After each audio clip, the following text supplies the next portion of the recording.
अध्याय 3 शब्द विचार। आप पढ़ चुके हैं कि भाषा की सबसे छोटी इकाई वर्ण होती है। वर्णों के मेल से शब्द बनते हैं। इन चित्रों को ध्यान से देखिए। लड़का, हाथी, कलम चित्र की पहचान है। चित्र का नाम है। वर्णों का समूह है। जब हम बोलते हैं तो हमारे मुख से ध्वनियां निकलती हैं, जिनके मेल से शब्द बनते हैं। लेकिन शब्द केवल सार्थक मेल से ही बनते हैं। जैसे कालड़ा, थीहा और लकम का कोई अर्थ नहीं निकलता, अर्थात ये शब्द निरर्थक हैं। अतः ये शब्द नहीं हो सकते हैं। लड़का, हाथी एवं कलम में वर्णों का सार्थक मेल है, अतः ये शब्द कहे जा सकते हैं। इस प्रकार हम कह सकते हैं कि दो या दो से अधिक वर्णों के सार्थक समूह को शब्द कहते हैं। शब्दों के भेद।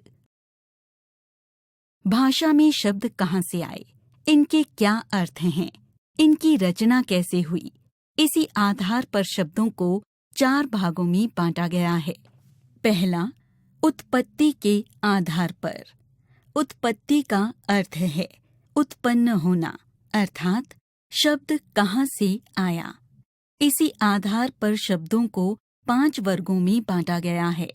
तत्सम, तद्भव, देशज, विदेशी और संकर शब्द। तत्सम शब्द वे शब्द जो संस्कृत भाषा से हिंदी भाषा में बिना किसी बदलाव के लिए गए हैं, उन्हें तत्सम शब्द कहते हैं। जैसे अक्षी, ग्राम, चंद्र, गृह, क्षेत्र आदि।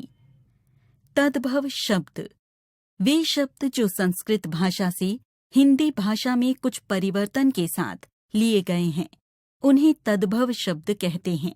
जैसे घर, खेत, आँख, गांव, चांद आदि। यहाँ कुछ तत्सम और उनके तद्भव रूप दिए जा रहे हैं। तत्सम, तद्भव, ग्राम, गांव, चंद्र, चांद, चर्म, चमड़ा, मृत्यु, मौत, मुख, मुंह, दशम, 10वां, कार्य, काज, कुंभका, कुम्हार, गृह, घर, ग्रंथि, गांठ, कपोत, कबूतर, कातर, कायर, ग्राहक, गाहक, गणना, गिनती, सर्व, सब, त्वम, तुम, घृत, घी, मनुष्य, मानव, ज्येष्ठ, जेठ, जिह्वा, जीभ, दश, 10, दंत, दांत, काष्ठ, काठ, कोकिला, कोयल, पत्र, पत्ता, पक्षी, पंछी, पाद, पांव, भ्राता,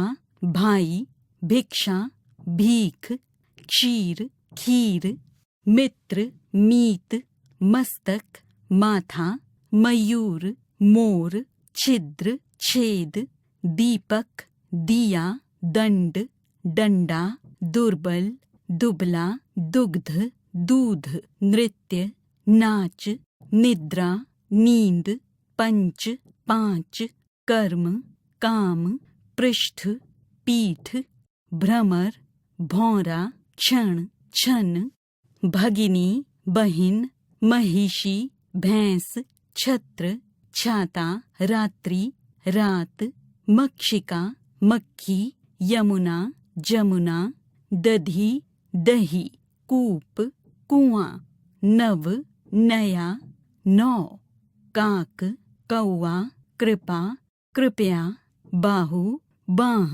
गधर्व, गधा, अर्ध, आधा, अग्नि, आग, हस्त, हाथ, रूक्ष, रूखा, उत्थान, उठना, उच्च, ऊंचा, अक्षी, आँख, घोटक, घोड़ा, धैर्य, धीरज, अंध, अंधा, चैत्र, चैत, श्वास, सांस, जंघा, जांघ, नासिका, नाक, राज्ञी, रानी, वर्षा, बरखा, लक्ष्य, लाख, लौहकार, लोहार, श्वसुर, ससुर, सायं, शाम, वार्ता, बात, स्वप्न, सपना, हस्ती, हाथी, क्षेत्र, खेत, उष्ट्र, ऊंट, स्वर, सुर, घट, घड़ा, चटका,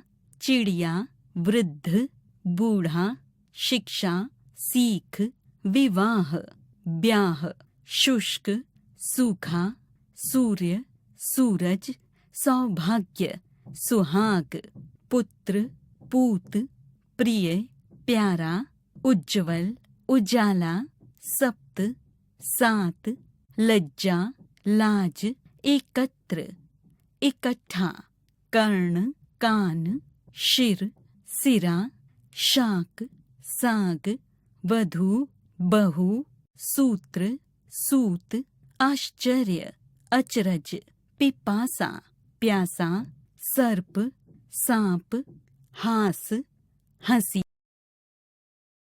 देशज शब्द वे शब्द जो देशी बोलियों या क्षेत्रीय भाषाओं के प्रभाव के कारण हिंदी भाषा में लिए गए हैं, उन्हें देशज शब्द कहते हैं। जैसे खटिया, जूता, पेटी, खिचड़ी, डिब्बा, लोटा, झोला, पगड़ी, रोटी एवं पतीला आदि।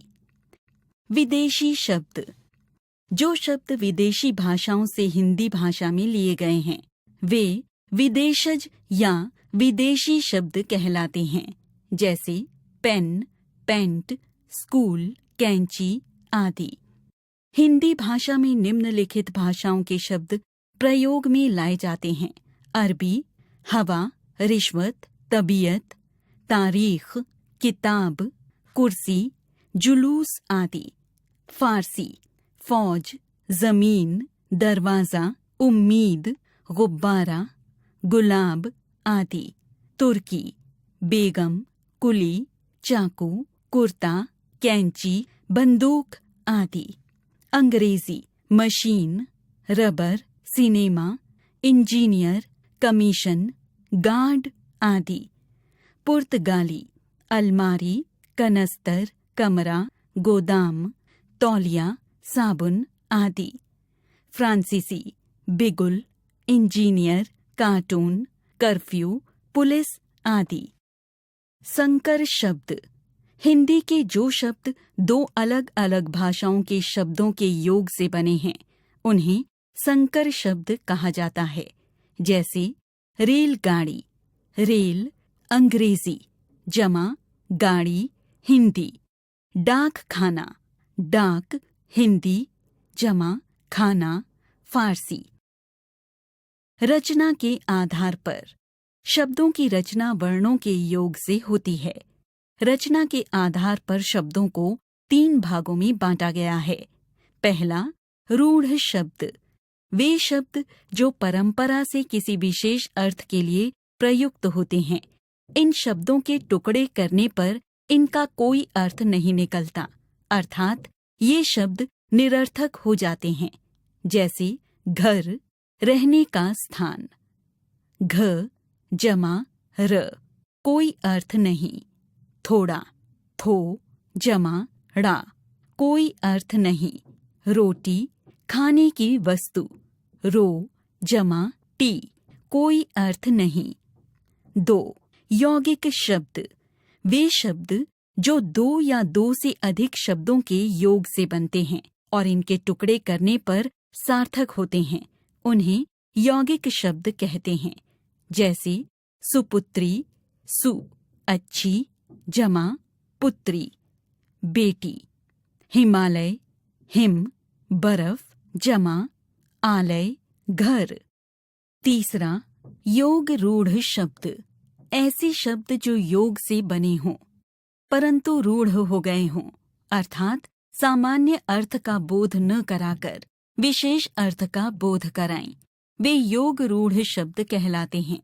जैसे जलज, जल जमा ज, जन्म अर्थात कमल, जल में उत्पन्न होने वाला। जल में तो बहुत से अन्य जीव जंतु भी पैदा होते हैं, परंतु उन्हें जलज नहीं कहा जा सकता। जलज शब्द कमल के लिए रूढ़ हो चुका है। चक्रधर, चक्र जमा धर अर्थात धारण करने वाला, अर्थात श्री कृष्ण। चक्र धारण करने वाला कोई भी व्यक्ति चक्रधर नहीं कहलाता है। यह शब्द श्री कृष्ण के लिए रूढ़ हो चुका है। तीसरा, प्रयोग के आधार पर। वाक्यों में शब्दों का प्रयोग जिस रूप में किया जाता है, उसी आधार पर शब्दों को दो वर्गों में बांटा गया है। पहला विकारी और दूसरा अविकारी। पहला विकारी, वे शब्द जिनमें लिंग, वचन, काल एवं कारक आदि के कारण रूप परिवर्तन होता है, वे विकारी शब्द कहलाते हैं। विकारी शब्द 4 प्रकार के होते हैं। पहला संज्ञा, लड़का, लड़के, लड़कियां, लड़की आदि। दूसरा सर्वनाम, वह, वे, मैं, हम आदि। तीसरा विशेषण, अच्छा, अच्छे, काला, काले आदि। चौथा क्रिया, पढ़ता, पढ़ती, पढ़ते आदि। दूसरा अविकारी शब्द, वे शब्द जिनमें लिंग, वचन, काल एवं कारक आदि के कारण कोई परिवर्तन नहीं होता है, वे अविकारी शब्द कहलाते हैं। अविकारी शब्द 4 प्रकार के होते हैं। पहला क्रिया विशेषण, तेज, बहुत, अचानक आदि। दूसरा संबंध बोधक, के आगे, के पीछे, के सामने आदि। तीसरा समुच्चय बोधक, और, तथा, या, अथवा आदि। चौथा विस्मय बोधक, शाबाश, अरे, वाह, आह आदि। अर्थ के आधार पर। अर्थ की दृष्टि से शब्दों को निम्नलिखित 2 भागों में बांटा गया है। पहला सार्थक शब्द, वे शब्द जिनका अपना एक निश्चित अर्थ होता है, उन्हें सार्थक शब्द कहते हैं। सार्थक शब्दों को निम्नलिखित भागों में बांटा गया है। एकार्थक शब्द, अनेकार्थक शब्द, विपरीतार्थक शब्द, पर्यायवाची शब्द, श्रुति सम भिन्नार्थक शब्द, वाक्यांशों के लिए एक शब्द। इनके विषय में हम विस्तार से अगले अध्यायों में पढ़ेंगे। निरर्थक शब्द, वे शब्द जिनका अपना कोई अर्थ नहीं होता, परंतु भाषा में प्रयोग किए जाते हैं। जैसे हमने खाना वाना खा लिया है, मेहमान को पानी वानी पिलाओ। उपर्युक्त उदाहरणों में खाना तथा पानी तो सार्थक शब्द है, परंतु वाना तथा वानी निरर्थक शब्द हैं, क्योंकि इनका अपना कोई स्वतंत्र अर्थ नहीं है। पद, जब शब्द वाक्य में प्रयुक्त होता है तो वह पद कहलाता है।